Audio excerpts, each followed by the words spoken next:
नमस्कार दोस्तों, मेरे यूट्यूब चैनल पे आप सबका बहुत बहुत स्वागत है। तो साल 2023 में शरद पूर्णिमा कब पड़ रहा है, कैसे आपको पूजा करनी है, ग्रहण है तो आप पूजा कब करें, सारी जानकारी इस वीडियो में आप सबको देने वाली हूँ।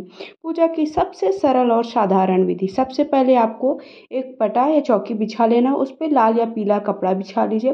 कलश की स्थापना अवश्य करें, क्योंकि जो साल भर में व्रत त्यौहार आते हैं उसमें हमें कलश की स्थापना अवश्य करना चाहिए। थोड़ा सा अक्षत या पुष्प का आप आसन दे दें। उसके बाद माता लक्ष्मी और श्री हरि की अगर आपके पास एक साथ फोटो है तो उनको फोटो रख लीजिए। अगर आपके पास अलग अलग है तो आप अलग अलग रख सकते हो।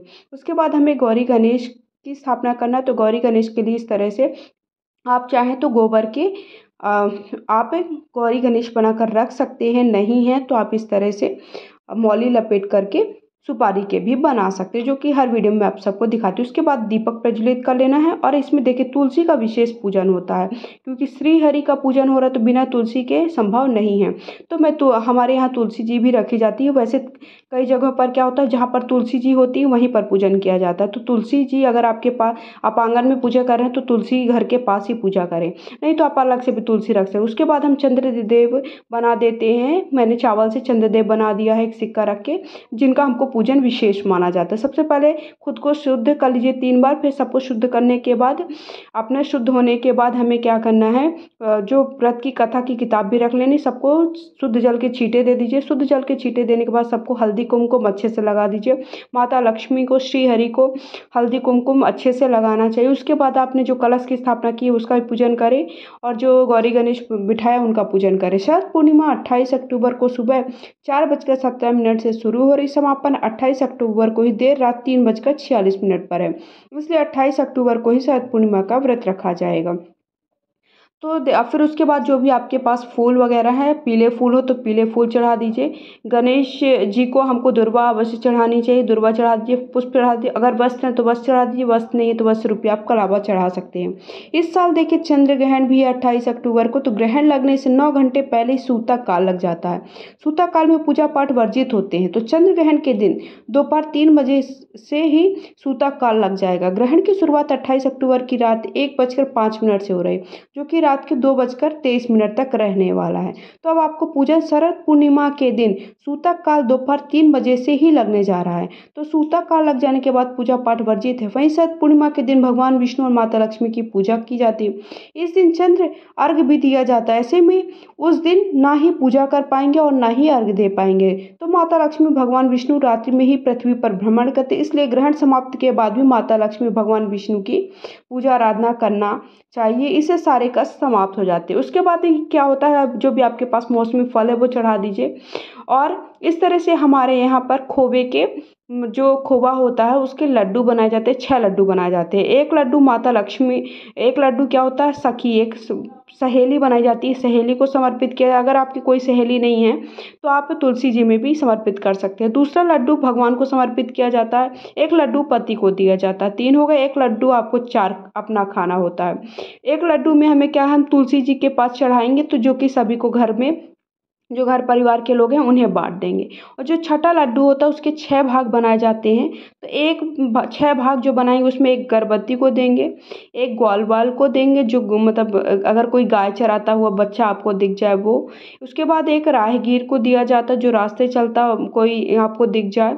और एक हिस्सा छोटे बच्चे को किसी को दिया जाता है और कन्या को दिया जाता है। इस तरह से उसके 6 हिस्से करके आपको बांट देना। उसके बाद आपको कथा, उसमें तुलसी दल अवश्य समर्पित करें। जो भी आप भोग प्रसाद चढ़ाएं उसमें तुलसी दल अवश्य समर्पित करें। उसके बाद हाथ में थोड़ा सा अक्षत पुष्प ले लीजिए और कथा सुनिए। शरद पूर्णिमा की कथा सुननी चाहिए। कथा सुने बिना हमारा व्रत पूजन कोई भी अधूरा होता है। उसके बाद चंद्र देवता को अर्घ अवश्य देना चाहिए। बिना चंद्र देवता को अर्घ दिए भी हमारा पूजन अधूरा है। तो ग्रहण समाप्त होने के बाद आप सबसे बड़ी बात आती है, इस दिन देखिए खुले आसमान में खीर रखी जाती है। तो ग्रहण समाप्त होने के बाद यानी 2:23 के बाद आप खीर को खुले आसमान के नीचे रखें। और सुबह स्नान वगैरह करने के बाद ग्रहण पूर्ण होने के बाद जो भी शुभ रहने वाला है उसके बाद आप उस खीर को खा लें।